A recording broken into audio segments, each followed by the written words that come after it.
미술계랑 만화계에서 각각 알려진 그 부자지간, 아들 주호민, 아버지 주재환, 이 두 분의 2인전의 호민과 재환 리뷰입니다. 이 전시는 올해 8월 1일 날 끝났으니까 전시가 지금 끝났어요.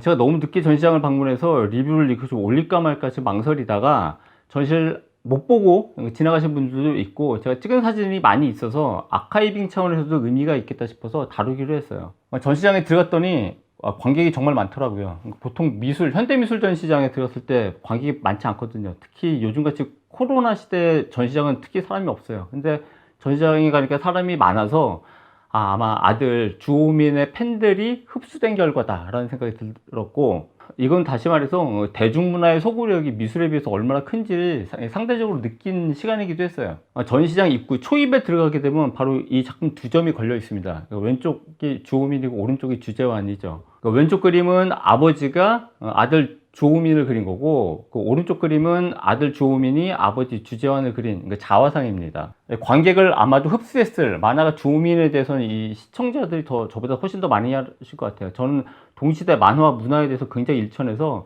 주호민이란 만화가가 만화가 이름을 들어본 적은 있어도, 그리고 그가 그 신과 함께 라고 그 2부작으로 각색된 영화의 그 원본을 쓴 만화가라는 정도까지는 아는데 그 이상은 제가 알지를 못해요.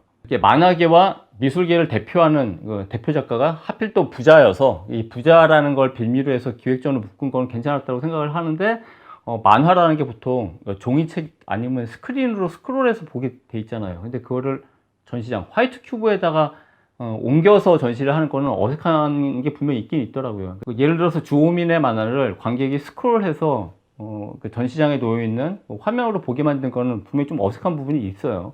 일반 시청자들은 아마 주재환이라는 이름을 잘 모르실 거예요. 근데 민중미술이라는 명칭은 대충 아시죠? 1980년대를 대표하는 장르이기도 한데, 민중미술 1세대가 그 주재환이라는 작가입니다. 이분이 연세가 되게 많으세요. 1941년생이니까 우리나라 나이로 지금 80대 초반이죠. 근데 이분이 민중미술 1세대이긴 하지만 다른 1세대에 비해서 당시에 유명한 작가는 아니었어요. 그때 주목받지 못하다가 2000년도에 아트선제센터에서 최초로 개인전을 열어서 그때 선보인 작품 때문에 주목을 받게 돼요. 그래서 그때 아주 발견된 작가가 돼서 1990년대 후반 작업들이 보통 출품이 됐을 거 아닙니까? 그때 주목받았던 작품들은 대부분 뭐 팔렸거나 아니면 자꾸 어디 소장되어 있는 것 같아요. 그래서 다시 제작된 작업들이 전시에 되게 많이 출품됐더라고요. 그리고 아마도 관리 소홀로 인해 가지고 분실되거나 그랬을 법한 작업들은 인쇄를 해가지고 그걸 전시장에다 걸기도 했고요. 대표적인 작품이 태풍 아방가르호, 아마 아방가르드를 잘못 적은 것 같은데, 태풍 아방가르호의 시말이라는 1980년도 작업이 있어요. 그 작업은 시각과 언어 2라는 책 이 본문에 실린 도판이 있습니다. 이 도판을 인쇄해가지고 전시장에다 걸었더라고요. 계단을 내려오는 봄비라는 1980년도 작업이 있는데, 이 작업도 아마 분실된 건지 원작은 없고 2010년도에 다시 그림으로 그린 작업이 출품됐더라고요. 주재환의 계단을 내려오는 봄비 1980년도 작업은 뒷장에 계단을 내려오는 나무라는 1912년도 작업을 차용한 작업이죠. 주재환 작가의 미학을 간단하게 요약하면 전통적인 창작 행위에 대한 냉소적인 자의식이 반영된 작업이 굉장히 많이 있어요. 그러다 보니 가볍게 만들어서 당시 제작된 원본이 안 나와 있습니다. 이거는 뒷샹의 대표작, 그러니까 예를 들어서 최초의 레디메이드로 알려져 있는 자전거 바퀴라거나 아니면 파운틴 같은 작업이 원본은 안 남아 있잖아요. 지금 현재 사진만 남아 있고, 그 이후 1950년대 이후 재제작된 작업이 많은 거거든요. 뒷샹도. 근데 이 주재환 작가도 그런 경우가 많고, 1999년도에 만든 볼펜 튀기기라는 작업에서 보듯이 가까이서 보게 되면 이렇게 돼 있어요. 그러니까 종이에 볼펜을 내고 장난처럼 툭툭 쳐가지고 전면적인 회화를 만든 거예요. 근데 화면을 가득 채우는 이런 전면 회화는 추상 미술이 보통 이렇게 전면 회화로 귀결되거든요. 그러니까 이 작업은 주재환이 활동했던 1980년도에 권력을 쥐었던, 헤게모니를 쥐었던 추상 미술의 관념성에 대해서 야유를 보낸 작업으로 보여요. 주재환의 작업의 상당 부분이 인체 혹은 얼굴로 귀결되는 작업이 많습니다. 이거는 이분의 창작 기간이 솔직히 길지 않기 때문에 미술 장르의 가장 기본이라고 할 수 있는 인물화랑 초상화라는 한도 내에서 작업을 하신 것 같아요. 근데 그게 공교롭게 대중적인 코드 혹은 전문가 코드에 쉽게 호소할 수 있는 부분으로 작용했을 거라고 저는 생각을 하고요. 그러니까 예를 들어서 귀찮아, 보고 듣고 말하고 생각하는 게 라는 1998년도 작업이 있거든요. 이 작업은 팔린 건지 전시회는 2020년도, 그러니까 21년 후에 다시 제작된 작업이 출품됐더라고요.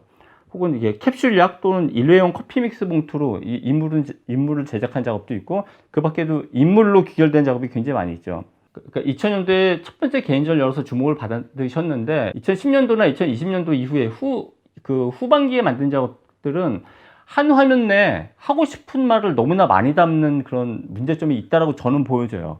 민중미술 1세대 작가들이 요즘 들어서 내놓는 작업 가운데 이렇게 너무나 많은 말 쏟아내는 작업들이 많이 보이더라고요. 그리고 저는 이건 꼭 얘기하고 싶은데, 작업의 맥락을 풀이하는 건 사실 관객의 몫이거든요. 그게 아무리 어렵다 하더라도. 근데 주재환 작가의 2010년도 이후 작업은 작업의 맥락, 그 작가의 의도를 세세하게 풀이한 그 글자를 화면 위에다 모두 다 풀어놨어요. 예를 들어서 뭐 이런 작업들. 이거는 그 백지로 되어 있는 화면이 보이죠. 근데 가까이서 보게 되면 이렇게 적혀 있습니다. 작가 S는 이걸 그대로 출품하라고 강추했다. 그러니까 무슨 의미냐고 물었더니 의미 없는 게 의미로다. 이게 우문우답이라는 작품인데, 뭐 이런 작업이나, 이걸 우리 관객이 풀이해야 되거든요. 금테로들은 캔버스의 뒷면론 회화 설치 작업인데, 이 아래 보게 되면 이 작품이 성공한 이유, 무엇을 그렸는지 볼 수 없어 호기심을 유발하니까 이렇게 이 작품의 의도를 다 말해버리죠.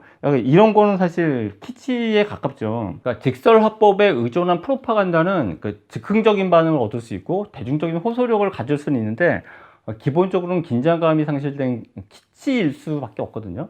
이 전시에 대해서 이제 결론적으로 좀 요약하면, 첫 번째는 만화계 미술계 분야별 전문가 둘을 부자로 묶은 기획전이다라는 거. 그 두 번째는 둘 다 모두 자기 스타일로 변별력을 가진 작가들이다. 그리고 세 번째는 전시장에 모인 무수한 관객을 보니까 아마 주호민 때문에 온 것 같은데, 이걸 보니 대중문화의 그 위세가 얼마나 큰지 알겠다라는 거. 그리고 주재환의 2010년도 이후 작업들은 과도하게 너무나 해설적인 말들을 작품 안에 많이 담아서 일시적이고 직접적인 호응을 얻을 수 있을지 몰라도, 예술과 농담이라는 것은 예술과 농담이 지닌 문맥이 뭔지 학습한 사람만이 그 가치를 느낄 수 있는 거라고 저는 생각하거든요. 근데 그 모든 걸 다 해결해 주게 되면 그거는 작품으로서의 그 효과가 사실 사라지는 거예요. 이런 걸 보통 키치라고 말을 하는데, 유명한 경구가 있죠. 그러니까 역사는 반복하는데 첫 번째는 비극으로, 두 번째는 희극으로, 이 말이 마지막에 해피엔딩으로라고 오해하시는 분들이 있는데 그런 뜻은 아니죠. 그러니까 이거는 전이가 처음에 시작됐을 때 그 주목을 못 받습니다. 이건 비극일 수 있는데, 나중에 이 전이가 주목을 받아서 내놓는 작업은 키치가 되기 때문에 이게 또 희극이 될 수 있다. 그러니까 우스운 것이 될 수 있다는 뜻으로도 풀이할 수 있다라고 저는 봐요. 그리고 마지막 결론. 지금처럼 전시가 다 끝난 다음에 뒷북처럼 유튜브 리뷰 올리지 말자.